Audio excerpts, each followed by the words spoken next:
तुम्हें दंड देने की जरूरत नहीं, उसका एक कर्म ही उसे दंड दे देगा। आप शांत हो जाइए, आप सत्संगी हैं, आप शांत रहिए। एक श्लोक में 6 दोष और दूसरे श्लोक में 7 दोष। उपासक को कभी इन दोषों को अपने अंदर टिकने नहीं देना चाहिए।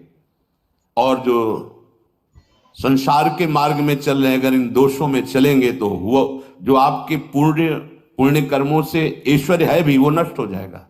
आप दुख, चिंता, शोक से ग्रसित होकर बड़ा दुख में जीवन व्यतीत करेंगे और आपकी गति बिगड़ जाएगी, दुर्गति हो जाएगी।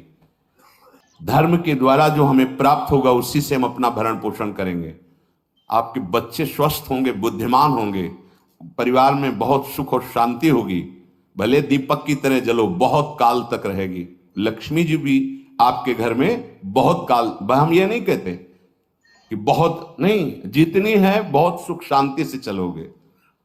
अगर लोलुपता करोगे, हिंसा, छल कपट, व्यभिचार, चोरी, ऐसे धन आ जाए, वो आएगा, लेकिन वो हाइलोजन की तरह आएगा, एकदम प्रकाश और फ्यूज, बिल्कुल अंधकार करके जाएगा। देख लेना, तुम्हारे जो सुख के हेतु हैं, तुम्हारा शरीर, तुम्हारे बच्चे, तुम्हारी पत्नी, तुम्हारा परिवार, उसको देख के तुम रात दिन जलोगे बिना आग के। ऐसे उनके आचरण होंगे, ऐसे उनके अंग होंगे, ऐसे उनके दिमाग होंगे, ऐसा उनका व्यवहार होगा।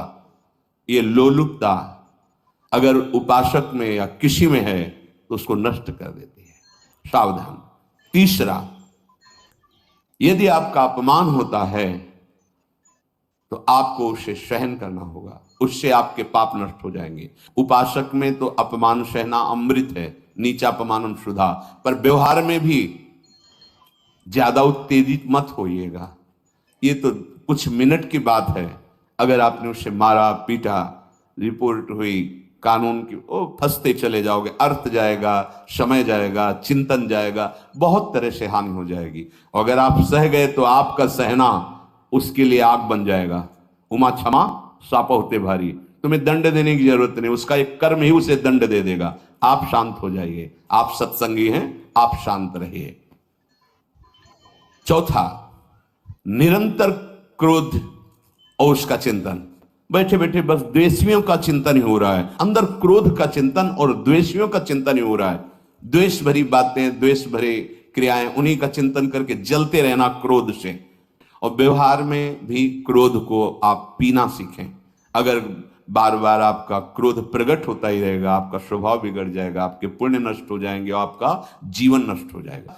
सब पूरे जीवन का विध्वंस मचा दिया क्रोध ने। कहीं भी आप देखो, किसी से क्रोध करके देखो, फिर देखो तुम्हारा भजन चल रहा है, तुम्हारी वो आनंद वृत्ति है नहीं, जलोगे और वो जलन और गुस्सा दिलाएगी और वो बैठे बैठे जलो नहीं। ये क्रोध जो है, ये चाहे व्यवहार में हो चाहे परमार्थ में, दोनों की हानि करने वाला है।